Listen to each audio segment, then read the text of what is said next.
Hello વિદ્યાર્થી મિત્રો, હું યાશિકા પટેલ આપ સર્વેનું અમારી યુટ્યુબ ચેનલ દીપમ જ્ઞાન ક્રાંતિમાં હાર્દિક સ્વાગત કરું છું. મિત્રો, આ વિડીયોમાં આપણે ધોરણ 11 વાણિજ્ય પત્રવ્યવહાર અને સેક્રેટરીયલ પ્રેક્ટિસ એટલે કે SPCC અંતર્ગત જે વાણિજ્ય પત્રવ્યવહાર એટલે કે કોમર્શિયલ કરસ્પોન્ડન્સ છે એનું બીજું ચેપ્ટર જે છે અસરકારક પત્રવ્યવહાર અને તેની જુદી જુદી શૈલીઓ, અને એમાં આપણે આ જે ટૉપિક છે એનો આ જે ચેપ્ટર છે એનો લાસ્ટ ટૉપિક જે છે વાણિજ્ય પત્રોની શૈલી, અને એમાં પણ ખાસ કરીને ફૂલ્લી બ્લોક્ડ શૈલી અને મોડિફાઈડ બ્લોક્ડ શૈલી જેનો આપણે અભ્યાસ કરવાના છે, કે જે બંને શૈલીથી આપણે આગળના જે પત્ર છે એટલે કે આગળનું જે ચેપ્ટર છે એમાં પત્રો લખવાના છે. તો સૌપ્રથમ આપણે વાત કરીએ વાણિજ્યક પત્રોની શૈલી એટલે કે સ્ટાઇલ ઓફ બિઝનેસ લેટર્સ. તો વાણિજ્ય પત્રો લખવા માટે વ્યાપારિક પેઢીઓ જુદી જુદી શૈલીઓનો ઉપયોગ કરતી હોય છે. એટલે કે કોઈપણ પ્રકારના જો બિઝનેસ લેટર લખવાના છે તો એના માટે અલગ અલગ જે વ્યાપારિક પેઢીઓ છે કે કંપનીઓ છે એ પોતાને જે અનુકૂળ હોય એવી જુદી જુદી શૈલીઓનો ઉપયોગ કરતી હોય છે. દરેક પેઢી પોતાની રૂઢિ પ્રથા એટલે કે જે પોતાની પ્રથા ચાલતી હોય એ પ્રથાને આધારે અને અનુકૂળતાને ધ્યાનમાં રાખી પત્રલેખનની શૈલી પસંદ કરે છે. તો મુખ્યત્વે બે પરિબળો છે, એક તો પોતાની રૂઢિ પ્રથા અને સાથે સાથે કેવી અનુકૂળતા છે, તો એ ધ્યાનમાં રાખીને પત્ર લેખનની જે શૈલી છે એટલે કે સ્ટાઇલ છે એ પસંદ કરવામાં આવે છે. સામાન્ય રીતે વાણિજ્યક પત્ર વ્યવહારમાં નીચે રજૂ કરેલી શૈલીઓનો ઉપયોગ થતો હોય છે. જનરલી આપણે વાત કરીએ બિઝનેસ લેટર્સની તો એમાં મુખ્યત્વે 6 પ્રકારની શૈલીઓ છે એનો ઉપયોગ થાય છે. તો કઈ 6 પ્રકારની શૈલીઓ છે જે તમને 2 માર્ક્સના પ્રશ્નોમાં પૂછાઈ શકે કે કઈ શૈલીઓ એવી છે કે જેનો વાણિજ્યક પત્રો લખવાની એટલે કે જ્યારે બિઝનેસ લેટર લખીએ છીએ તો ત્યારે એનો ઉપયોગ કરવામાં આવે છે. તો ફૂલ્લી બ્લોક્ડ શૈલી, મોડિફાઈડ બ્લોક્ડ શૈલી, સેમી ઇન્ટેન્ડેડ શૈલી, ફૂલ્લી ઇન્ટેન્ડેડ શૈલી, હેંગિંગ ઇન્ટેન્ડેડ શૈલી અને નોમા શૈલી. આ જે 6 પ્રકારની પદ્ધતિઓ છે એટલે કે શૈલીઓ છે, સ્ટાઇલ છે, એનો શેમાં ઉપયોગ કરવામાં આવે છે જ્યારે આપણે બિઝનેસ લેટર્સ એટલે કે વાણિજ્ય પત્રો લખીએ તો ત્યારે કોણ ઉપયોગ કરે છે? તો ખાસ કરીને વ્યાપારિક પેઢીઓ અને સાથે સાથે કંપનીઓ ઉપયોગ કરે છે. અને કઈ પદ્ધતિનો ઉપયોગ કરવો એ શેની ઉપર આધાર રાખે છે? તો દરેક પેઢી પોતાની રૂઢિ એટલે કે પોતપોતાની જે પરંપરા છે તો એ પરંપરા સાથે સાથે જે એ લોકોની પ્રથા છે જે વર્ષોથી ચાલુ આવતી હોય. તમને ખબર હશે મિત્રો કે ક્યારેક કોઈ કંપની હોય કે પેઢી હોય તો એની ઉપર આટલું લખ્યું હોય કે સિન્સ 1930 ઓર વોટ એવર, મતલબ કે આટલા વર્ષોથી જૂની છે. તો એ પ્રમાણે જે એ લોકોની પ્રથા હોય તો એને ધ્યાનમાં રાખીને શું કરે છે? પત્ર વ્યવહાર કરે છે. વર્તમાન સમયમાં વાણિજ્યક પત્ર વ્યવહારમાં નીચેની 2 શૈલીઓ વધુ પ્રચલિત છે. એટલે કે જો આપણે વર્તમાન સમયની વાત કરીએ એટલે કે પ્રેઝન્ટની વાત કરીએ એટલે કે હાલની વાત કરીએ અથવા તો પ્રેઝન્ટ ટાઈમની આપણે વાત કરીએ તો મુખ્યત્વે કઈ શૈલી વધુ પ્રચલિત છે? તો 2 શૈલી વધુ પ્રચલિત છે. એક છે ફૂલ્લી બ્લોક્ડ શૈલી અને બીજી છે મોડિફાઈડ બ્લોક્ડ શૈલી. હવે ફૂલ્લી બ્લોક્ડ શૈલી એટલે શું છે? હવે એમાં તમારે કંઈ વધારે ટેન્શન લેવાની જરૂર નથી. આ એક પ્રકારની શૈલી છે એટલે કે એનું એક ચોક્કસ ઢાંચો છે, એનું ફ્રેમ છે, તો એ પ્રમાણે આપણે પત્રો લખવાના છે. અને બીજી કઈ છે? મોડિફાઈડ શૈલી. એટલે તમને અહીંથી પણ પ્રશ્ન પૂછાઈ શકે 1 માર્ક્સમાં કે પ્રવર્તમાન સમયમાં વાણિજ્યક પત્ર વ્યવહારમાં મુખ્યત્વે કઈ શૈલીઓ પ્રચલિત છે? તો મુખ્યત્વે 2 શૈલીઓ ખૂબ પ્રચલિત છે. એક છે ફૂલ્લી બ્લોક્ડ શૈલી અને બીજી કઈ છે? મોડિફાઈડ બ્લોક્ડ શૈલી. હવે આ જે બંને શૈલી છે એના માળખા એટલે કે ઢાંચો જે છે એનો આપણે અભ્યાસ કરીએ. તો ફૂલ્લી બ્લોક્ડ શૈલી તો પત્રલેખનની સૌથી આધુનિક પદ્ધતિ છે. અહીંથી તમને MCQમાં પ્રશ્ન પૂછાઈ શકે કે વાણિજ્ય પત્ર વ્યવહારની સૌથી આધુનિક પદ્ધતિ કઈ છે? તો ફૂલ્લી બ્લોક્ડ શૈલી. કન્ફ્યુઝ નહીં થઈ જતા, ફૂલ્લી બ્લોક્ડ શૈલી એ પત્રલેખનની સૌથી આધુનિક પદ્ધતિ છે. હવે જુઓ, પત્રની તારીખ, આંતરિક સરનામું એટલે કે અંદરનું જે આપણે સરનામું લખીશું એ, સંબોધન, મુખ્ય ભાગ, શુભેચ્છા દર્શક, સમાપન અને સહી પત્રની ડાબી બાજુમાં કરવામાં આવે છે. હું તમને નેક્સ્ટ સ્લાઇડમાં બરાબર લખીને સમજાવીશ કે કઈ જગ્યા પર ક્યાં લખવાનું છે, શું વસ્તુ લખવાની છે. તો પત્રની તારીખ હોય, આંતરિક સરનામું હોય, સંબોધન, મુખ્ય ભાગ, શુભેચ્છા દર્શક, સમાપન અને સહી, એને શું કરવાનું છે કે પત્રની ડાબી બાજુ લખવામાં આવે છે. આ શૈલીમાં વિરામ ચિહ્નોનો ઉપયોગ કરવામાં આવતો નથી, એટલે કે જ્યારે તમે એડ્રેસ લખશો ત્યાર પછી કોઈ પણ પ્રકારના વિરામ ચિહ્નો જે તમે ભણતા હશો અને તમને ખબર હશે કે જ્યારે આપણે ગુજરાતીમાં કે અંગ્રેજીમાં લેટર રાઇટિંગ કરીએ તો આપણે અલ્પવિરામ અને જ્યાં પૂરું થાય ત્યાં પૂર્ણ વિરામ કરીએ છીએ, પરંતુ આ જે શૈલી છે એટલે કે ફૂલ્લી બ્લોક્ડ શૈલી છે એમાં કોઈ પણ પ્રકારના વિરામ ચિહ્નોનો ઉપયોગ કરવામાં આવતો નથી. આ પત્રની બધી જ માહિતી ડાબી બાજુએ આવતી હોવાથી પત્રનો જમણો ભાગ બિલકુલ ખાલી લાગે છે.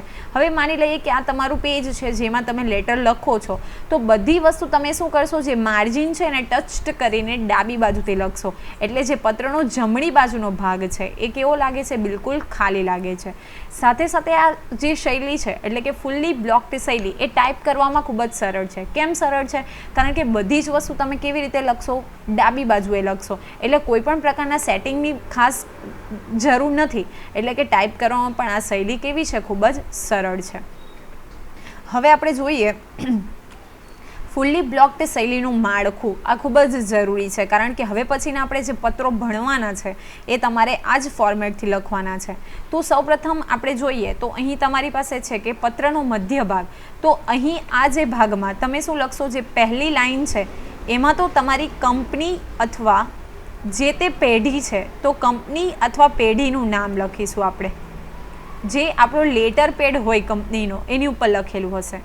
પછી અહીં આપણે શું લખીશું, તો કંપનીનું એડ્રેસ લખીશું. આ જે બે લાઈન છે એમાં આપણે કંપનીનું લખીશું એડ્રેસ, કે કંપની ક્યાં સ્થિત છે, કઈ શહેર છે, ક્યાં છે, ઇન્ડિયામાં છે, ગુજરાતમાં છે કે કોઈ ફોરેનમાં છે, whatever things are there, તો આપણે અહીંયા લખીશું. પણ સૌપ્રથમ પહેલી લાઈનમાં આપણે શું લખીશું, કંપનીનું અથવા તો પેઢીનું જે રજિસ્ટર્ડ નેમ છે એ લખીશું. હવે લખાઈ ગયું એટલે કે આપણે એવું કહી શકીએ કે અહીં જે આપણે લખવાના છે એટલે કે આ ભાગમાં એ આપણો છે પત્ર લખનાર, એટલે કે પત્ર લખનાર એટલે કે કોઈ પેઢી છે અથવા તો કોઈ કંપની છે, એટલે કે આપણે એવું કહી શકીએ કે આ વ્યક્તિ પત્ર લખશે અને સામેવાળી વ્યક્તિને મોકલવાનો છે, એટલે કે જેને પત્ર મળશે તેનું અહીંયા આપણે લખવાનું છે કે પ્રતિશ્રી, કોને તમે પત્ર મોકલ્યો છે, એટલે કે આ જે એડ્રેસ છે એ તમારું કોનું મળશે, પત્ર મેળવનારનું, એટલે કે જેને પત્ર મળવાનો છે એટલે કે પત્ર મેળવનાર રિસીવર એનું એડ્રેસ અહીં લખીશું. તો અહીં પ્રતિશ્રી.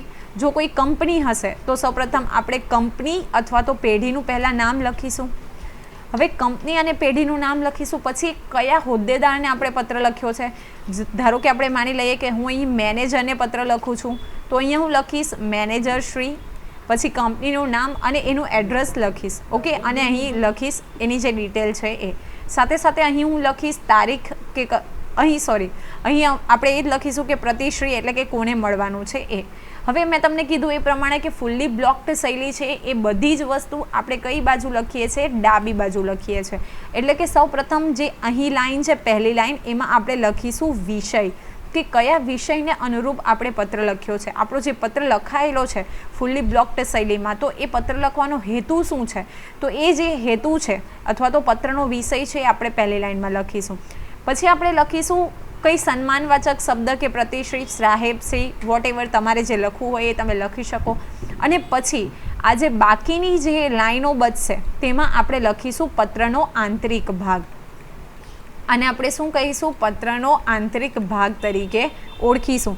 જેમાં આપણે શું લખ્યું છે કે જે વિષય છે કે જે અનુરૂપ આપણે પત્ર લખ્યો છે તો એનું વર્ણન આપણે અહીં કરીશું. એટલે કે જો કોઈ કંપની બેંકને લખે છે તો બેંકને શા માટે આપણે પત્ર લખ્યો છે, આપણે માની લઈએ કે ખાતું ખોલાવવા માટેનો પત્ર લખ્યો છે તો એ અંગેની ડિટેલ લખીશું. કોઈકને આપણે ઓર્ડર માટે પત્ર લખ્યો છે તો કઈ કઈ વસ્તુઓના ઓર્ડર આપણે કરવાના છે તો એ વસ્તુઓનું વર્ણન કે જેને આપણે શું કહીશું, પત્રનો આંતરિક ભાગ તરીકે ઓળખીશું. હવે નીચે આપણે જોઈએ તો એને આપણે સમાપન કરીશું. તો પત્ર લખનારની સહી કરીશું. અહીં સમાપન વિધિમાં આપણે શું કરીશું કે જે પત્ર લખે છે અથવા તો કોઈ પેઢી છે તો પત્ર લખનાર કંપની કે પેઢી વતી જે મેનેજર, કંપની અથવા તો પેઢી વતી જે મેનેજર લખે છે એના વતી જે મેનેજર લખશે એ પોતાની સહી કરશે, સાથે સાથે જે તે કંપનીનું નામ લખશે. ઓકે, તો આ તમારી થઈ ફૂલ્લી બ્લોક્ડ શૈલી. હવે એની મર્યાદા આપણે જોઈ કે બધી વસ્તુ આપણે ક્યાં લખી, તો આ જે માર્જિન છે એટલે કે પત્રની ડાબી બાજુ લખીએ. એટલે તમે અહીં જોઈ શકો કે આ જમણી બાજુની બધી જગ્યા છે એ જગ્યા કેવી લાગે છે? એકદમ ખુલ્લી લાગે છે. જે સૌથી ઇમ્પોર્ટન્ટ અને આપણે એવું કહી શકીએ કે ફૂલ્લી બ્લોક્ડ શૈલી છે એની સૌથી મોટી મર્યાદા છે, કારણ કે બધી જ વસ્તુ આપણે ડાબી બાજુએ લખવાની છે, જેથી કરીને પત્રનો જમણો ભાગ છે એ સંપૂર્ણપણે કેવો લાગે છે? એકદમ કોરો અથવા તો ખાલી લાગે છે. તો આ થઈ તમારી ફૂલ્લી બ્લોક્ડ શૈલી. ફરીથી આપણે એક વખત રિવિઝન કરી લઈએ. સૌથી પહેલાં પત્રના મધ્ય ભાગમાં કંપની કે પેઢીનું નામ લખવાનું છે, એની સાથે એનું એડ્રેસ લખવાનું છે, એટલે કે એ બનશે તમારો પત્ર લખનાર. પછી તમે પત્ર મેળવનાર એટલે કે રિસીવર, કોઈ પણ કંપની છે કે પેઢી છે એ પ્રતિશ્રી, મેનેજરશ્રી, કંપનીનું નામ લખશો. પછી વિષય અને એનું વર્ણન એટલે કે પત્રનો આંતરિક ભાગ જે બાકીની લાઇનમાં લખીશું. અને છેલ્લે સંબોધન કરીશું એટલે કે જેણે પત્ર લખ્યો છે એના મેનેજરની સહી અને સાથે સાથે એનું નામ. તો આ થઈ આપણી ફૂલ્લી બ્લોક્ડ શૈલી. હવે આપણે વાત કરીએ મોડિફાઈડ બ્લોક્ડ શૈલી. તો પત્રલેખનની સૌથી પ્રચલિત પદ્ધતિ છે. આપણે જોયું કે સૌથી જૂની પદ્ધતિ હોય તો એ કઈ હતી? ફૂલ્લી બ્લોક્ડ શૈલી. અને સૌથી પ્રચલિત પદ્ધતિ પૂછાય તો એ કઈ છે? મોડિફાઈડ બ્લોક્ડ શૈલી. હવે જુઓ, આંતરિક સરનામું, સંબોધન અને મુખ્ય ભાગને પત્રની ડાબી બાજુએ લખવામાં આવે છે. આપણે ગયું જે હતું ફૂલ્લી બ્લોક્ડ શૈલી એમાં બધી જ વસ્તુ પત્રની ડાબી બાજુએ લખવામાં આવતી હતી, પરંતુ મોડિફાઈડ બ્લોક્ડ શૈલીમાં આંતરિક સરનામું, સંબોધન અને મુખ્ય ભાગ એ જ ફક્ત શું લખવામાં આવે છે? ડાબી બાજુએ લખવામાં આવે છે. પત્રની તારીખ, શુભેચ્છા દર્શક, સમાપન અને સહી એ પત્રની જમણી બાજુએ લખવામાં આવે છે. એટલે આપણે વાત કરીએ તો આ પત્ર છે તો જે આંતરિક સરનામું, સંબોધન અને મુખ્ય ભાગ એ ડાબી બાજુ લખાશે, જ્યારે સહી જે છે એ કરવાની છે, તારીખ છે અને સમાપન જે કરવાનું હશે એ જમણી બાજુ લખવામાં આવે છે. અને સાથે સાથે આપણે ફૂલ્લી બ્લોક્ડ શૈલીમાં જોયું કે એમાં કોઈ પણ પ્રકારના વિરામ ચિહ્નોનો ઉપયોગ કરાતો નહીં હતો, પરંતુ મોડિફાઈડ બ્લોક્ડ શૈલી છે એમાં યોગ્ય વિરામ ચિહ્નોનો ઉપયોગ કરવામાં આવે છે. અને ડાબી બાજુ અને જમણી બાજુ બંને બાજુનો ઉપયોગ કરીને આ પત્ર લખાવવામાં આવે છે. એટલે શું કરે કે પત્ર જે દેખાવ છે, બાહ્ય દેખાવ, એ પત્રનો બાહ્ય દેખાવ એકદમ સંતુલિત લાગે છે અને પત્રની બધી માહિતી છે એ બંને બાજુ વહેંચાઈ જાય છે, એટલે કે ડાબી બાજુ અને જમણી બાજુ. એટલે પત્રનો દેખાવ કેવો લાગે છે? એકદમ સંતુલિત લાગે છે. હા, હવે આપણે અગાઉ જોયું કે ફૂલ્લી બ્લોક્ડ શૈલીમાં બધી જ વસ્તુ ડાબી બાજુએ લખાય છે, એટલે ટાઈપ કરવામાં એકદમ સરળ છે. પરંતુ મોડિફાઈડ બ્લોક શૈલીની વાત કરીએ તો ટાઈપ કરવામાં આ શૈલીમાં આપણે શું કરવું પડે છે? થોડું ધ્યાન રાખવું પડે છે. હવે આપણે વાત કરીએ મોડિફાઈડ બ્લોક્ડ શૈલીનું માળખું. તો સૌપ્રથમ પહેલાં આપણે જોયું એ પ્રમાણે જ તો અહીં શું લખવાનું છે તમારે? કંપની અથવા તો પેઢીનું જે આપણે રજિસ્ટર કરાવેલું નામ છે એ કંપની અથવા તો પેઢીનું રજિસ્ટર કરાવેલું નામ આપણે અહીં લખીશું. અને સાથે સાથે કંપની ક્યાં સ્થિત છે તો કંપનીનું સરનામું આપણે અહીં લખીશું. એટલે આપણે એવું કહી શકીએ કે આ જે ભાગ છે પત્રનો એ ભાગ છે પત્ર લખનાર. જે કોણ છે? ક્યાં તો કોઈ કંપની હોઈ શકે અથવા તો કોઈ પેઢી હોઈ શકે કે જેના વતી કંપની અથવા તો પેઢીનો મેનેજર છે એ લખશે. હવે આપણે જોયું હતું કે તારીખ પણ ત્યાં જ લખવામાં આવતી હતી, પરંતુ અહીંયા એટલે કે મોડિફાઈડ બ્લોક્ડ શૈલીમાં ડાબી બાજુએ અહીંયા આપણે શું લખવાની છે? પત્ર લખીએ છીએ એની તારીખ. કઈ તારીખ લખવાની છે? કે જે દિવસે આપણે પત્ર લખ્યો હોય, હું અહીં લખી દઉં છું તમારા માટે, જે દિવસે આપણે એટલે અહીં પેઢીએ કે કંપનીએ, તો જે દિવસે આપણે અહીં લખું છું કંપની કે પેઢીએ પત્ર લખ્યો છે, એટલે કે કંપની કે પેઢી જે દિવસે પત્ર લખે છે એ તારીખ આપણે અહીં કઈ બાજુ? જમણી બાજુ લખીશું. ઓકે, હવે ડાબી બાજુ જોઈએ તો જેને પત્ર આપણે લખીએ છીએ એટલે કે જે મેળવનાર છે તો એનું લખીશું. તો સૌપ્રથમ આપણે અહીં લખીએ ટુ, જેને આપણે અંગ્રેજીમાં ટુ લખતા હતા તો અહીંયા લખીશું આપણે પ્રતિશ્રી. પછી અહીં મેનેજરશ્રી, આપણે કોઈ કંપનીને લખીશું તો એને જેને લખવાનો છે એ, સાથે સાથે એનું સંબોધન અહીં કરીશું. અહીં આપણે લખીશું જે તે કંપનીનું નામ. ઓકે, કંપનીનું અથવા તો પેઢીનું નામ. ઓકે, તો આ મેળવનારનું થઈ ગયું એટલે કે રિસીવર થઈ ગયું અને આ થઈ ગયું આપણું સેન્ડર. હવે ફરીથી આપણે જોયું હતું કે પત્રનો જે આંતરિક ભાગ છે એ આપણે ડાબી બાજુ લખવાના છે. તો સૌ પ્રથમ ખૂબ જ અગત્યનો જે મુદ્દો કહી શકાય કે પત્રનો વિષય, કયા બાબતે આપણે પત્ર લખ્યો છે, શા માટે, કઈ માહિતી આપવા માટે કે કઈ માહિતી મેળવવા માટે પત્ર લખ્યો છે, તો એનો વિષય આપણે અહીં લખીશું. અને વિષયને અંતર્ગત આપણે એને વિગતે ચર્ચીશું. ઓકે, એટલે કે વિષયની વિગત અહીં દર્શાવીશું, જેને આપણે શું કહીશું? પત્રનો આંતરિક ભાગ તરીકે ઓળખીશું. તો અહીં આવશે તમારો પત્રનો આંતરિક ભાગ.